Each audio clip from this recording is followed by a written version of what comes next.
The digital images you see here and the final restorations were all fabricated with a computer. And that's a little bit hard to believe, looking at the patients and the restorations that we've been treating, that a computer can actually get to the level where we're not sure, is it ceramic, is it an implant, is it a final tooth? And that to me is really the pinnacle, is to be able not to just to do the digital dentistry, but to do it to the level that we're all accustomed to seeing and our patients expect. My partners in New York, really working hard, and they've been great mentors and great leaders for me to follow. And I just kind of keep pushing that envelope, and I'm so happy that some of my staff members are here. At NYU, we've been teaching 22 years, but we really started our program in full mouth rehabilitation about 8 years ago, and one of my partners, Dr. Tom Plantos, is here as well. And again, it's just nice to be able to share this time with them. The people that have been really supportive, and really this is the big thank you to, not just because of their financial support, but their emotional support, their honesty, and their position of really supporting the vision that sometimes people can't see. And I'm so excited, again, to have these people part of our collective group to bring to you these restorations. The 4 things I want you to walk home with today is the digital design, the intraoral scanning, the TMJ joint that we're going to really look at, and of course the abutment design. So those are the 4 things I really want you to go home with today. And the advantages that I see with digital technology, it's not that we want people to just see it and say, wow, it's really impressive. But for me, and we had the nice hands-on program, and I really appreciate those who attended, is can we really share this information, and can you go do it when you get back to your practices? Can you invest money into your practice with digital design software and actually get the result? And that's really what happened when we brought in the laboratories, we brought in the implant company, and we all collectively together with the scanning companies put together that package and really brought it to the dentist and say, look, we're not just selling implants or selling a scanning system. We got the systems together, and we've kind of all combined it and made a collective effort to get you from step 1 to step 10. And I think that's really the exciting part, is that it actually can be taught and really shared, and that information can be shared. What you see here is a collective of 3 images, and this is not available until 18 months ago, where the technician can take the CT scan, which is the DICOM file, the oral scan, the intraoral scan that we take in our practice, and then put them together with the surgical guide. I mean, getting the 3 together on one screen is really only 18 months old. And the companies together with the laboratories have really brought it together for us. So we can plan our digital software to get the final result where we're trying to get to, and especially put the implants in the right position. And then obviously make the final restorations. So using this digital software, what a great way to show the patient the whole treatment plan, where the implants will be placed, where the sinus graft is going to be, where the actual teeth are going to be. Again, communication for us and communication to the patients. And when it comes to the full arches, well, that changes everything because there's no reference point.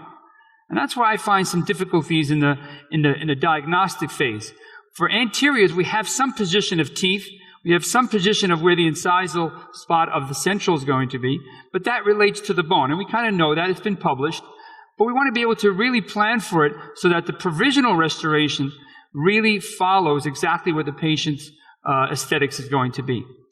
Putting that together with what's been published by Salamas and Sadoons over the point of exactly where do I put the implant? Is 1 millimeter going to make a difference? Does it always have to be screw retained? Can it be cement retained sometimes, depending on what the patient has and what they have?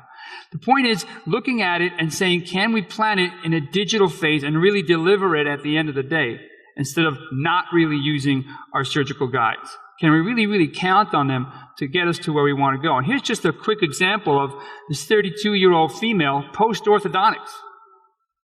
Now, if you look at the photograph, she's not only have her teeth moving, she's vertically collapsed. So she has post-ortho loose roots with a vertically collapsed position, and her teeth are moving, and she's missing teeth. When we do our diagnostic wax up, we take the wax up, we overlay it with a vacuum form, and then we place it in the digital design. And what that does, again, more information for me, more information for the surgeon, and more information for the patient. The disclosure here is on the left side. She's going to need a major bone graft. We can see it now. We're communicating with her. Incisally, you can see here, from her original position, I've restored her 6 millimeters. That sounds like a lot. But is it? Isn't it? Are we putting her back to that position?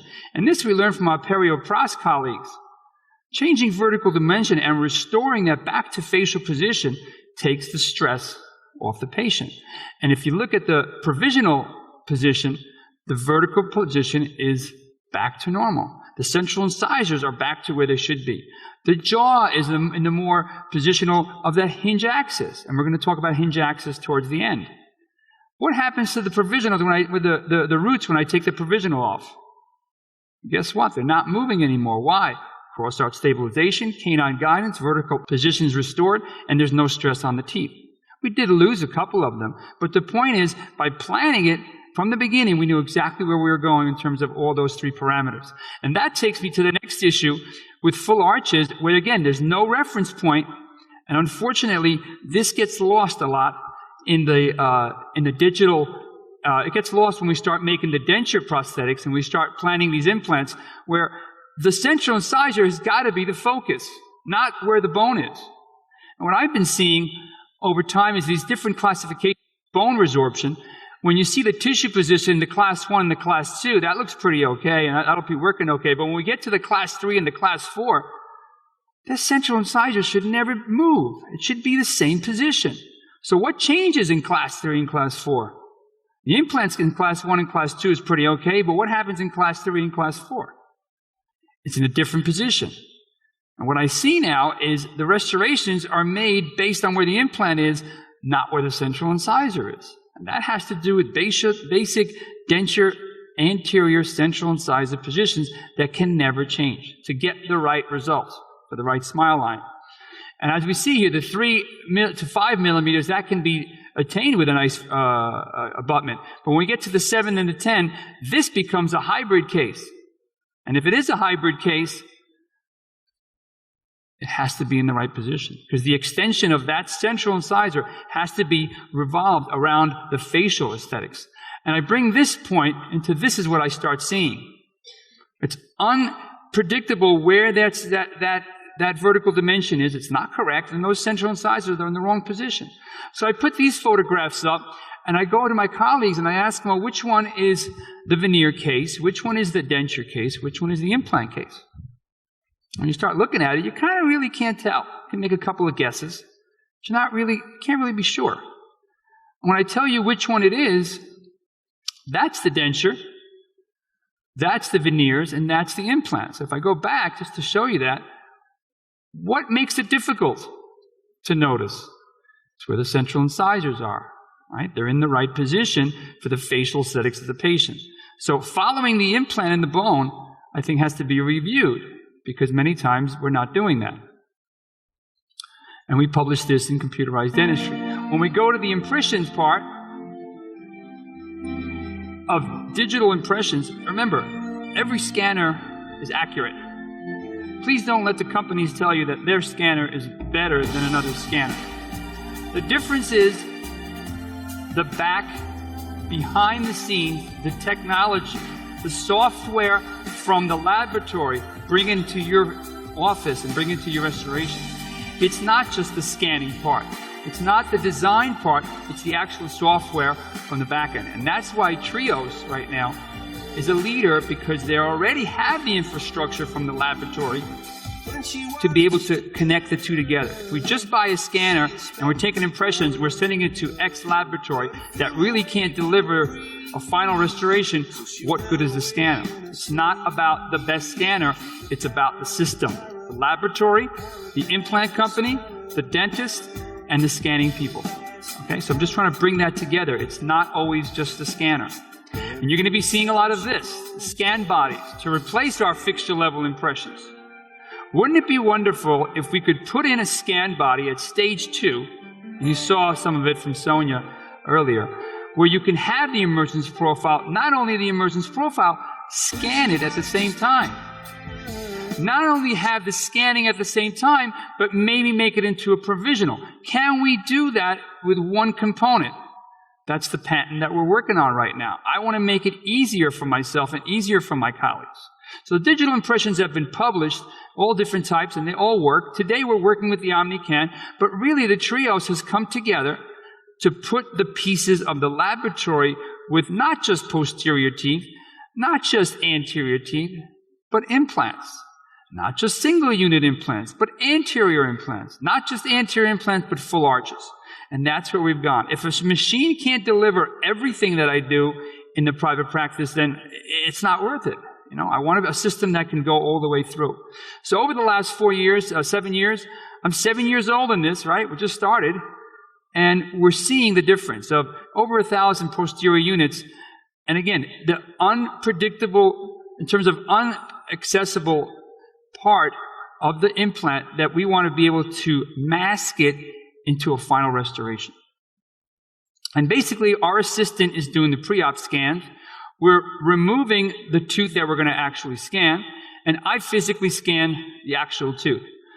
We'll take that to the laboratory, and this the laboratory will use this as their final working model, design their software with their single unit, and then deliver that. Now, most of us are used to having a model to make our restoration. And that was the first step. After our 30 or 40 units, we said, can we do it without the model? And everybody got really nervous, right? I don't want to get a crown without a model. It's something unparalleled. And that's the shift. That's really the paradigm shift. When you really trust the laboratory and trust the technology, that's how fast we can get it back, within a 3 or 4 day period with no model. If you like to have the model in the beginning until you get comfortable with it, that's fine. But eventually we don't need the model if everything is accurate at the acquisition phase. And here you see there's no model, just the tooth comes in a box. This is the zirconia. This is the final preparation, the counter, the clearance, and whether it's a PFM or zirconia or Emax, it doesn't matter. The scanning technology is still there. All right, and Rosa, where's Rosa? Where's my assistant? She should be here. I purposely wrote that in as a picture just to remind us we touched that occlusion for maybe a second with a green diamond, and then we polished it. There's very little occlusal change. Why? Because this is a digital occlusal registration. There's no better occlusal registration than a digital file. All of us use different impression materials and different bite registration materials. There's no way we can get as close to this as a digital file to record occlusion. And now with the different types of materials, zirconia, monolithic, that's where it's easier for us. And if we can get easier, more precise, and faster, that's what I'd like to do. And again, Trios has been able to get that to us. And again, I started with CEREC machine, our OmniCam. I had the E4D. We still have the Lava 3M. And now we have Trios. So I've spent over $200,000 investing in the technology because that's how strong I believe in it. And these are some of our central incisors that we've done. In terms of our abutment design, we take a look at the different design features of the abutment. And basically, we're looking at a different type of platform. The platform's very different for an Emax crown than for a PFM. Right? Also, the tissue levels at that area around that abutment is going to change. And that was our publication in 2007, where we wanted to avoid this. Because this, after 10 years in practice, was really getting on my nerves. And there had to be a solution to this food impaction area and the abutments having the scalloped tissue, and all of a sudden my emergence collapsed and I had black lines on my implants. And that had to do with this. It had to do with taking our design software and looking at different emergence profiles and saying, well, is this the correct profile? Or is this the correct profile? Which one's right? And realizing that when we take that design feature and we bring it out 5, 10 degrees, 20 degrees, 30 degrees, it changes the tissue displacement. So now we're able to, in the digital file, and we finally got our publication in JPD, that as we go into a different depth of the X value, and we change the degrees of that emergence profile, what happens to the tissue? 0.5 millimeters is pretty critical in the anteriors. 0.2 maybe not, but 0.5 and 0.7 in the anterior becomes a real factor. So here's the X value and the X value as we go out to the design. And this was published by Akbar in terms of the clearance and the chamfer of the different types of shoulders. But what we want is closing that angle so the restoration doesn't have to do the emergence. The abutment should do the emergence. And as you can see here in this Sarah Connect file, we get the abutment that looks like a molar. It fits like a molar, and it doesn't matter if I'm platform switching or if I'm at a 3 millimeter implant, a 5 millimeter implant. The size of the abutment is the way it should be. Once we did that, we scanned it, and now the tissue gets hugged with the abutment, and the crown gets cemented. And this is a 48-month follow-up. So this is one of our original alpha and beta studies. So again, the biotype of the tissue is important, the radiograph, and the formula that we've decided to be able to get these CAD-CAM abutments with CAD-CAM monolithic crowns. And one of the things I wanted to discuss, and I was glad they were pointing it out, that we have a relative retrievability philosophy that if I have a very short abutment, I may have to go to a little different cement. And of course, take the x-rays and make sure our cements are radio-opaque, not radiolucent, right? So if you take all your cements and put them on a tab and take some x-rays of them, we want them to be radio-opaque. And in the anterior protocol, same thing. Just get the abutment position, take our scan, do our design, and deliver that. Now, at the end of the program, I'm going to show you what we're doing with our anterior implants. But before that, really quickly to discuss the joint positions that now we have to view through digital technology. We didn't have this 20 years ago. This is Ikeda's paper of showing normal hinge axis position, whereas this and this is abnormal. What happens to the worn dentition patient? They lost their vertical. What happens to the joint? As if they had a denture. Goes posteriorly, right? Let's take a look at what happens with them. We started analyzing the hinge axis position. This part right here. That's the hinge axis position. And the question is, well, how much can I restore them? How much can I restore them? Can I go to 10 millimeters? Ooh, can't do that. Can I do it 6 millimeters? Is that too much? And all of a sudden, the philosophy changes. Why? Because now we have proof. Now, I know there's a couple of you dentists out there that changed vertical 3-4 millimeters, restored it back, didn't tell anybody, and it worked. You don't know why it worked, but it worked. We're going to find out today why it worked. And we have a whole course of this. We do a whole 2-day course on vertical dimension restoration. And a lot of it's based on Dr. Croyce is going to receive that award tomorrow, and Dr. Spear's work. We're just taking it to the digital level. So let's take a look. This is our level 1 to level 10. This is one of our references. My partner, Dr. Tommy Planzos, is here. Thank you for being here. But these patients that are worn dentition, well, why do we restore the dentition? And how much can we go? Well, there's always questions. The questions are, is it going to hurt the patient? How do we know what the joint's going to be? What were we told by our mentors? They did the Robert De Niro thing, remember? They go, don't you open the bite. Don't you open the bite. I will take you down to Chinatown. That's my Robert De Niro, by the way. But they got us scared. They told us it was going to affect the muscles. Well, let's take a look what really happens here. Here's Croyce's article. The clinical rest position cannot be considered a stable reference point. And this is my favorite. Restoring OVD as an etiological factor in TMJ disorders has never been proven. Basically saying, if I restore vertical dimension, it's never been proven that it causes TMJ. I love this article. And I love the man who wrote it, because he's been inspiring me to look at these things. So I go back to Posselt's envelope of motion and look at the hinge axis position from 4 to 6 and say to myself, wait a minute, is there really a problem if I change the VDO or I restore VDO 10 millimeters? What really happens to that joint? Is there something really going to be affected? I put it into the equation of my daughter who's 16 years old and doing geometry, and I come out with a 5-degree change. So the question is, if I restore 10 millimeters incisally, and there's a 5 millimeter change in that joint, will it be affected? The next question I ask is, well, if I put a patient into a biplate therapy to make him feel better, aren't I restoring vertical dimension? Don't they feel better? Well, what's the difference if it's a provisional or if it's removable? Well, I guess the removable I could take out and play it safe, whereas the fixed provisional I may have a problem, or will I have a problem? So if I look at the joint and I have a collapsed patient who's lost dimension and I want to restore them 10 millimeters, and I'm changing 5 millimeters of that joint, is that a reality? Are they at 0 and I'm changing them 5 millimeters? Or are they at -0 and I'm bringing them back to 0? Well, now I can prove that.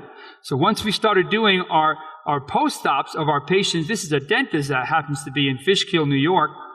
He's got an 8 millimeter change in vertical dimension. 9 years later, post-op's fine, never wore a bite plate. Now, there's some patients I still have in bite therapy, but he never wore one.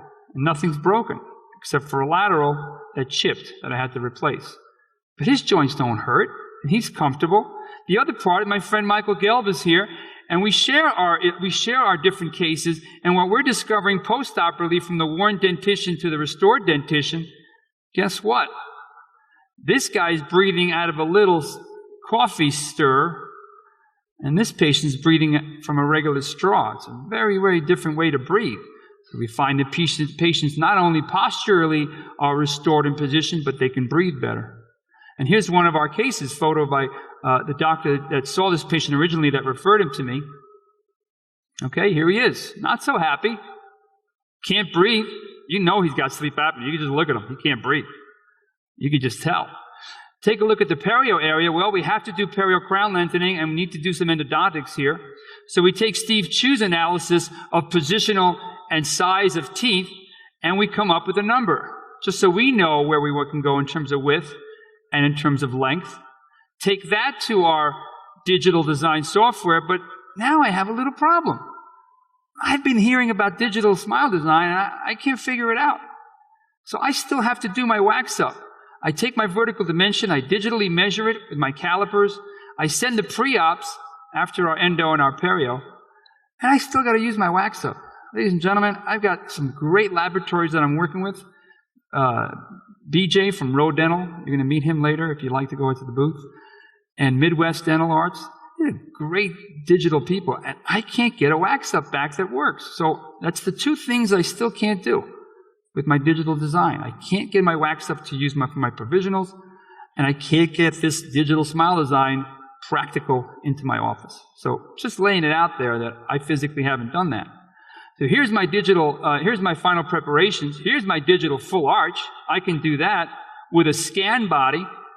By the way, there's 8 different scan body companies making scan bodies for implant companies.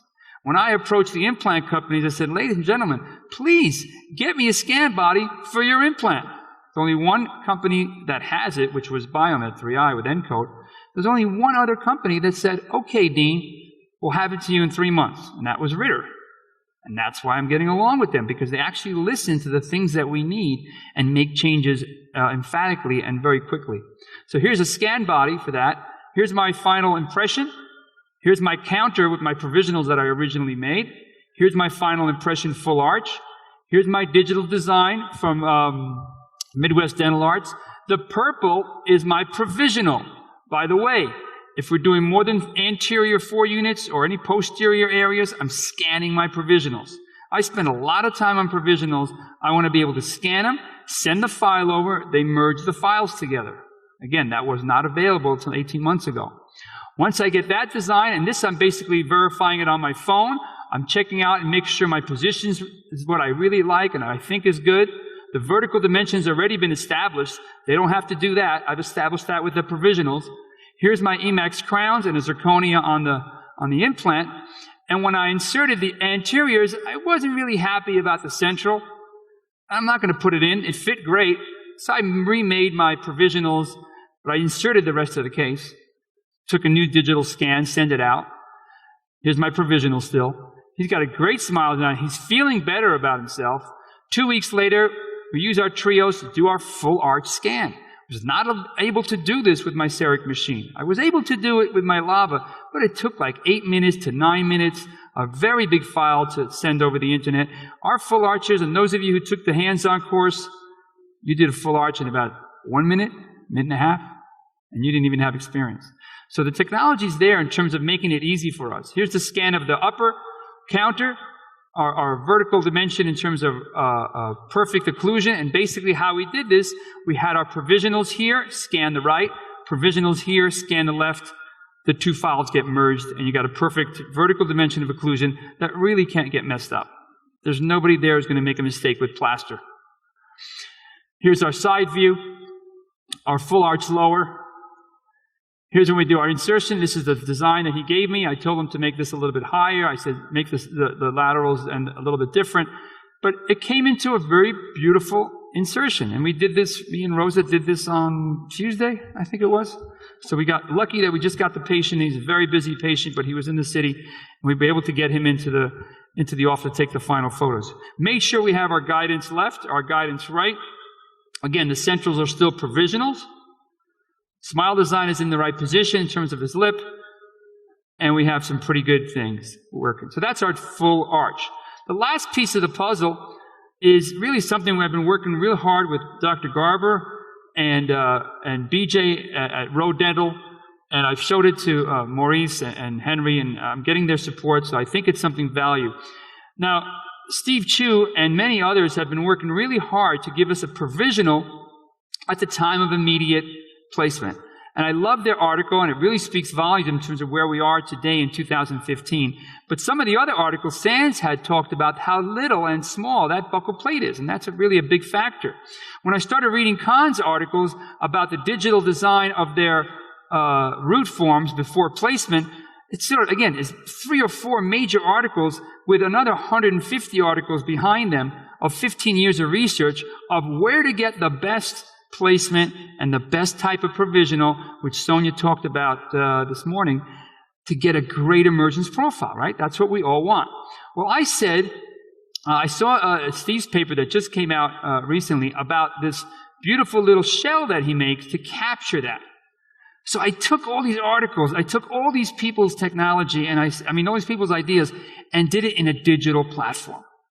So I've taken their wonderful, research that they've done and just try to make it a little bit easier for us. Again, looking at Broud's paper, which showed the scan. This is the part that, for me, just clicked. And I'll show you what we did. So here's Linda. She's got pretty good bone position, so I expect to get a pretty good result. It's the trauma case that got knocked out. But here's the key. The key is we don't extract until we have everything ready. All right, this is Steve's paper. Don't extract until we have everything ready. And when we have everything ready, it means that we have a digital scan intraorally and a CT scan. Again, this was not available until about 18 months ago. CT scan STL file, CT scan DICOM file, intraoral scan STL file put together. Once they put that together, it brings the two pieces to look like this. On the digital screen. Well, why is this valuable? Well, let's take a look. Wouldn't I like to capture that root form of the patient's tooth that I'm ready to be extracted?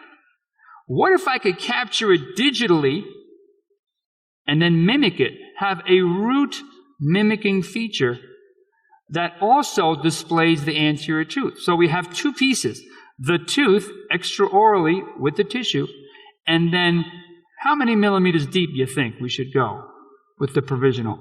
Well, the papers say 3 to 4 millimeters. So I say to BJ, hey, make it 4 millimeters. So we get back our design of, again, the exact position of her original tooth with the exact anatomical root form that she had that's going to be extracted. Once we do that, we get a provisional made out of PEEK material with any color that you like, exactly to about a 60 micron tolerance.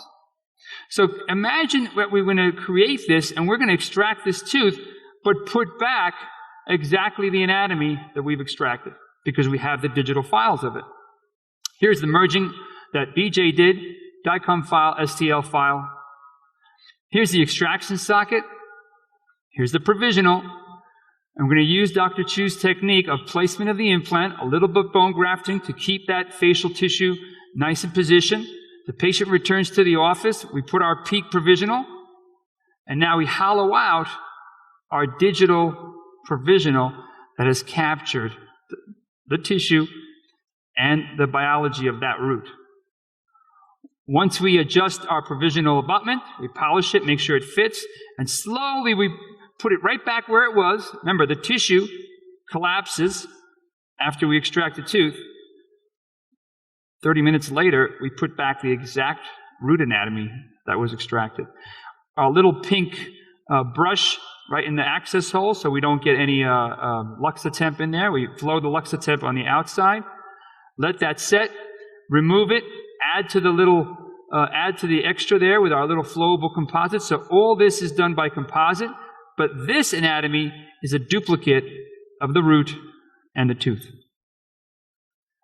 Here's our access hole. We close that up out of occlusion.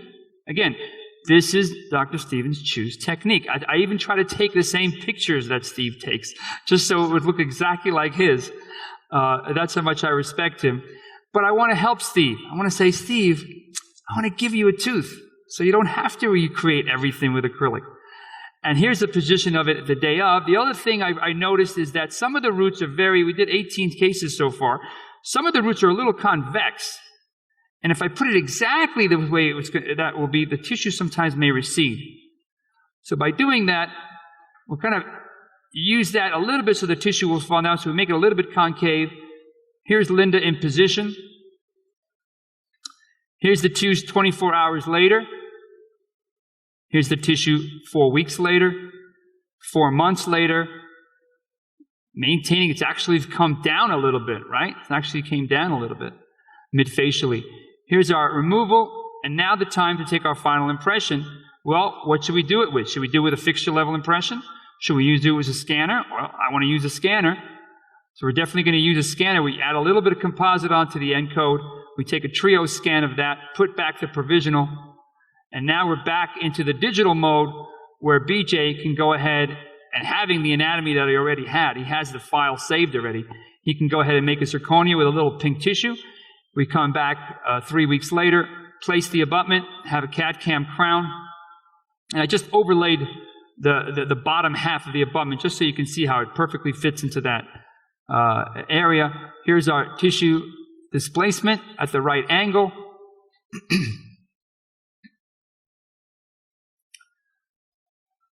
And our finale.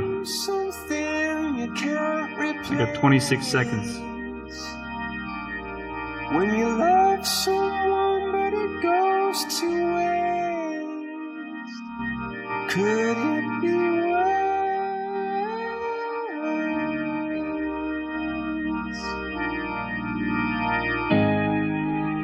Lights will guide you home and ignite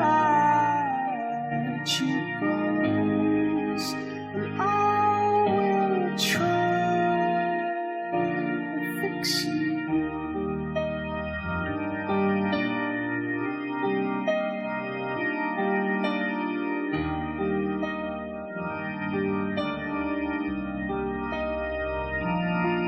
And high up above or down below,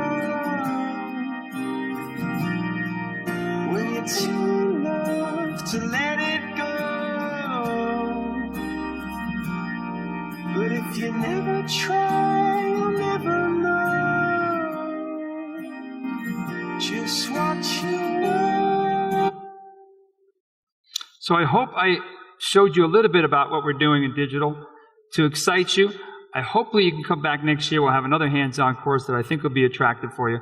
And again, if you have any questions, I'll be at the back of the room. Hope you enjoy the program.